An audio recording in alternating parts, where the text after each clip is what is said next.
Vamos lá! Gavi, eu te arrumar a trilha, 1, 2, 3.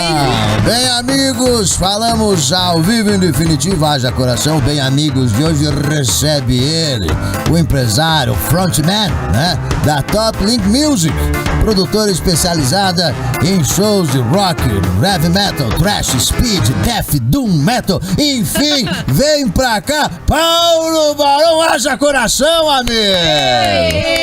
Seja bem-vindo! Tudo bom, galera aí? E aí, Paulo, tudo certo? Certo. Tudo certo. Aqui com essa Curitiba estranha, né? Curitiba sendo estranha, né? Curitiba sendo estranha, exatamente. Você tá onde agora? Tô aqui mesmo em Curitiba.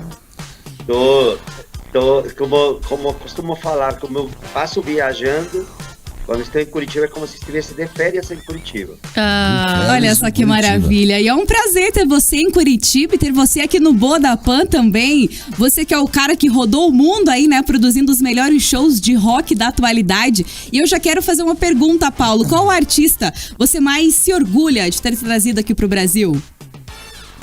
Ai, meu Deus. Eu trabalhei com tantos artistas. Eu acredito que cada show é uma aventura, né? Uhum. Mas eu ter feito uma turnê com Chuck Berry e com Jerry Lee Lewis, que são os criadores do rock, Uau! me deixa muito orgulhoso. Eu acredito que...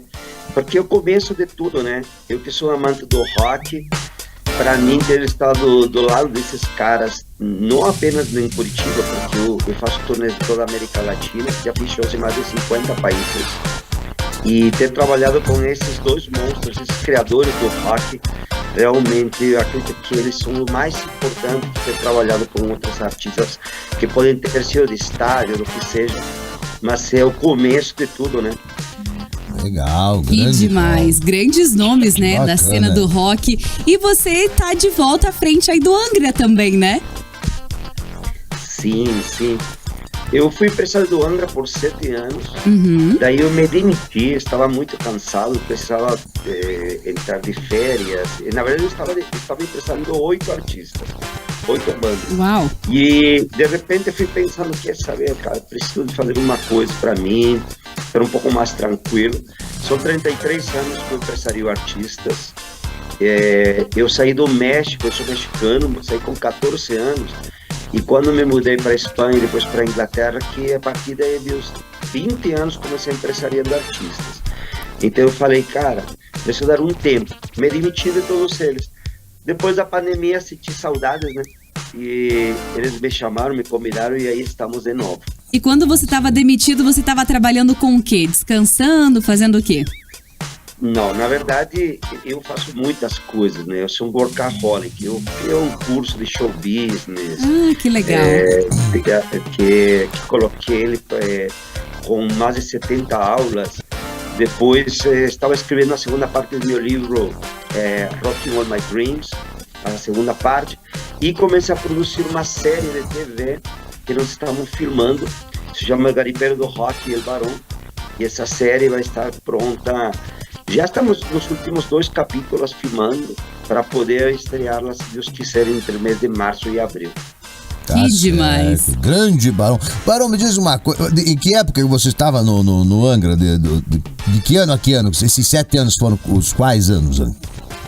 Eu peguei, ou seja, antes da pandemia, 7 anos antes, certo? Sim. 2012.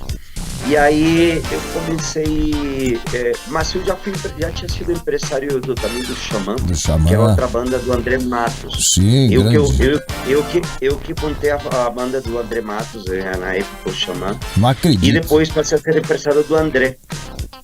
Grande André, saudoso André, né? Eu adoro o Xamã, acho que o Ritual Live, pra mim, é um dos melhores álbuns que eu já ouvi em toda a minha vida.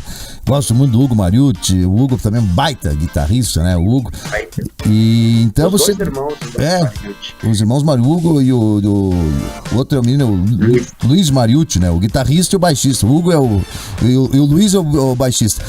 E é uma perda enorme, né? Uma perda que eu acho que o heavy metal nunca mais, no Brasil, na minha opinião, vai ter um vocalista tão potente como o André Matos, né? André era um cara que que além de ele ter sido um grande vocalista, juntava vários fatores, né, na vida dele.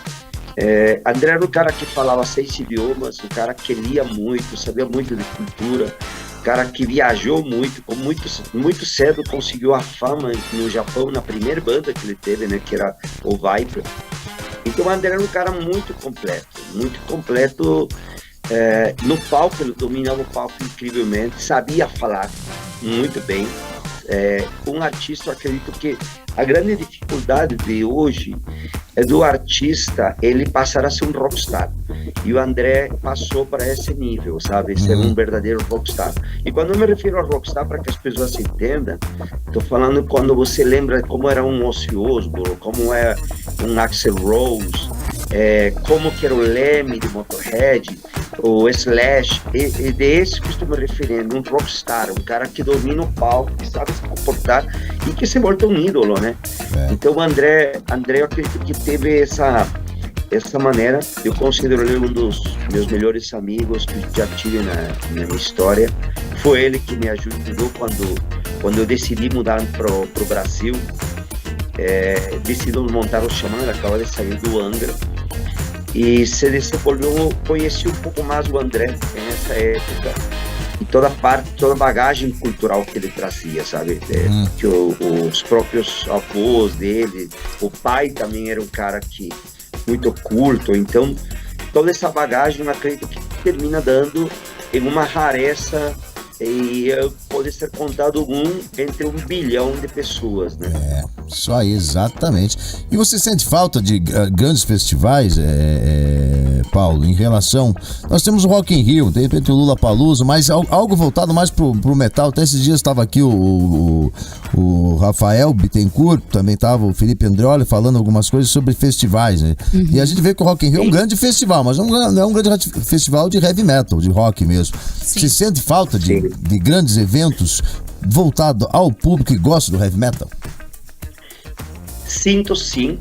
Eu me lembro, eu fiz 2 festivais, na verdade foi um festival que se chamava Life and Louder, que aconteceu em São Paulo, simultaneamente em São Paulo, Porto Alegre e Cidade do México. Ele era todo voltado assim ao heavy metal, com vários estilos de heavy metal e rock no geral. E parou, tem alguns festivais que às vezes vão e voltam. Eu acredito que o problema está na falta, para você poder se sustentar um festival, você precisa ter um patrocinador muito forte. Exatamente. Muito forte. Sim, porque com ingresso não dá para vocês bancar um festival, sabe? Só com ingressos, porque alguém tem que pagar a conta, né? E aí o ingresso tem que custar mais caro, e esse ingresso mais caro que paga a conta do fã, e muitas vezes por estar mais caro, ele não termina, o público não indo, né? Então assim, o Rock in Rio, eu quero falar assim, é importante falar inclusive do Rock in Rio. Rock in Rio, eu acredito que nunca teve o intuito de ser um festival de rock. Eu acredito que eles utilizaram o nome de Rock in Rio, rock, porque o rock era o que estava na moda, e sempre o rock é uma coisa culta, né? Uma coisa que todo mundo tem um peso. Agora o Rock in Rio, desde o princípio, se vocês lembram, lá atrás, na primeira edição, inclusive, teve o Kida Velha, os Paralamas, o Sucesso, teve várias bandas, o B-52s, várias bandas George que Benson. não faziam. Exatamente. Então, assim, hoje, muitas pessoas, o próprio fã de heavy metal fica revoltado. Não deveria se chamar Rock in Rio. Mas aqui, com o Rock in Rio, hoje, é mais uma... É como se você fosse não sei, em Orlando e fosse a Disneylândia, entendeu? É mais ou menos isso, você vai para ter uma experiência, entendeu? Onde os artistas são importantes, mas eu acredito que as experiências que estão dentro do Rock in Rio são tão importantes como os artistas que estão aí. E isso é um problema também, porque aí você vê que muitos artistas começaram a decair, né? Tinha aí uns artistas nesse Rock in Rio fazendo playback, tinha vários artistas aí, como vocês Pois puderam é. ver. Tem isso. Teve aquela moça, esqueci o nome dela, que passou aí falando, tirando selfie com os fãs, e era uma headliner. O festival tirou quase 10 minutos de foto lá, sem entregar um show. E isso é terrível, porque mata a arte um pouco também, né? Uhum. Eu acredito que ele está se voltando muito mais o Rock in Rio hoje, um jeito de as pessoas se pegarem o celular e falar: olha, eu estou aqui, eu tenho dinheiro para estar aqui, você não. E o cara que está no palco diz assim: olha, eu estou ganhando muito dinheiro porque não trouxe ninguém em minha banda, só para o DJ, e ainda estou ganhando muita grana e você está me olhando. Então, passou a ser importante, acredito que a música, né? O status, né? Só a vitrine mesmo, né? Exatamente. Esquecemos da música. Bom. Perguntinhas, Bruno. Ô, Barão, mas você tem tanta história pra contar, né? Eu acho que se colocar você aqui na frente do Zico, vocês ficam até amanhã aqui batendo papo, porque o Zico também é apaixonado, adoro, né? Por heavy metal. E eu queria ouvir de você, Barão, alguma coisa assim, poxa, você já teve que lidar com tantos artistas, tantos nomes aí grandiosos, um pouquinho, alguma história assim curiosa que já te aconteceu em um desses festivais, sabe? Ou a gente sabe, por exemplo, que às vezes as produtoras, os empresários têm que lidar com pedidos, assim, inusitados de alguns artistas. Verdade. Eu lembro que o Guns veio aqui agora, né, Zico? E a galera tava falando dos pedidos que eles fizeram pro Bem palco. Doido, Não sei quantos camarins, massagistas, Quantas 250 toalhas. Eu queria que você comentasse algo assim, aconteceu tal fato, foi muito curioso, algo que a gente possa aguçar a nossa curiosidade mais ainda. Alguns fatos eu tive que colocá-los em meu livro, porque são tantos shows. Eu tenho uma coisa que, além de poder trabalhar como show business, fazer shows, além disso, o meu hobby é ir assistir shows. Então, estou sempre assistindo shows. Então, me acontece das coisas mais bizarras, tanto quando sou convidado em um show, como quando produzo. E algumas vão ser esquecidas, né? Mas, assim, eu me lembro um fato. Eu não gosto de contar muito dos podres dos artistas, porque me parece que não é profissional. Sim. Mas deve ter muitos. E bastante. Então, É o que mais tem, né? Eu imagino.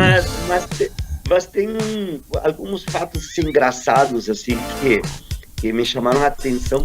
Eu, como um seguidor do rock, e ver, por exemplo, a atitude de algum desses músicos. Por exemplo, o Chuck Berry mesmo. Eu fiz a última turnê da história do Chuck Berry, antes dele morrer. Olha. Que, inclusive, eu escolhi a cidade de Curitiba para ser a única cidade que ia sediar um show, porque era aniversário da minha empresa, era 25 aniversário da minha empresa, e eu queria, de uma maneira como que as pessoas soubessem que a Top Link Music tem a sede em Curitiba, que eu moro em Curitiba e eu sou muito grato por essa cidade que eu adoro. Meio nervosa a cidade, né, que muda de clima constantemente, mas tudo bem. Tipo hoje, né? Tipo hoje, é mais ou menos isso. E aí, o Chuck Berry era muito... Eu já tinha trabalhado com ele quando eu era mais moleque, tipo, teria uns 25 anos, estava começando. E eu já sabia de todas as situações. Quando ele chegou aqui em Curitiba, foi muito engraçado, porque quando você vê ele, você vê a história do rock viva de teu lado. É como se você estivesse ao lado de uma estátua famosa, não sei. Como se você estivesse, não sei, ao lado de Schubert, ou pode ser Wagner, ou pode ser Beethoven, e de repente ele tomou forma e começou a andar. E eu via esse homem de quase 1,90, com aquelas mãos grandes, e conversando com ele, e ele me fala assim, ele no contrato dizia uma coisa, que se você não tem um carro específico que ele pedia, que era uma Mercedes azul, que tivesse anos 73, CL, onde ele teria que dirigir esse carro. E a gente não encontrou esse carro. Meu Só Deus. que eles falavam em letras pequenas no contrato. Se você não tem, você tenha $1.000 na mão. Caramba! E eu cheguei no aeroporto, dei um oi para ele, ele buscou o carro e viu não, e eu falei, aqui estão seus $1.000. Ai. Aí ele subiu tranquilo no carro. Daí fomos no Filha da hotel. mãe. Aham! Que Aí jaguar! fomos no hotel, foi muito engraçado, porque aí é por isso que eu te falo que é você ver a história acontecendo. Porque se você pensa no Chuck Berry, o que deve ter sido nos anos 50, um negro saído tocando rock e que os americanos tiveram que engolir ele porque a música dele era muito boa. Aham. Só que a quantidade de brigas que ele deve ter tido na época, quando os americanos eram extremadamente racistas. Então pensa que chegaram no Brasil é fichinha para ele, então ele já sabe tudo o que aconteceu, entendeu? Na história dele. Ele já viu. Então eu vi um negócio muito engraçado, que ele chegou no hotel e a suíte presidencial estava reservada. Foi na suíte, subiu, desceu, viu todos os quartos e falou que queria falar com o gerente. E aí chegou o gerente no físico no quarto e falou assim, chegou o gerente e disse, estou esperando o senhor, quando quero que você escreva a mão e com sua assinatura e você vai me mostrar seu passaporte falando que está tudo pago e que eu não devo nada. Imagina. Ficou com... Exato! Só pra ter certeza que eu não vou sofrer nada. Exatamente, então você vê a história acontecendo, tá entendendo? Que demais. Isso que eu achei de uma coisa demais. Outro assunto interessante, no contrato diz, se você não tem um amplificador X, que era um amplificador também dos anos 50, você tenha $1.000 para mim e me fale como você amplificou o amplificador. Parece que ele pesquisa o que não Aí- tem e coloca. Meu Pode Deus do ser céu. que seja. Caraca, o homem ganhou mais dinheiro que no show, né? Só dos $1.000 aqui, $1.000 ali, $1.000 lá. Exatamente, recebendo na hora boa do seu rádio, Paulo Barão, ele que é empresário à frente aí da Top Link Music, produtora especializada em shows de rock e metal também. Paulo, a gente quer agradecer demais sua participação aqui com a gente, contar um pouco aí da sua história também. E quando estiver em Curitiba, vem aqui presencialmente bater um papo com a gente no Boa.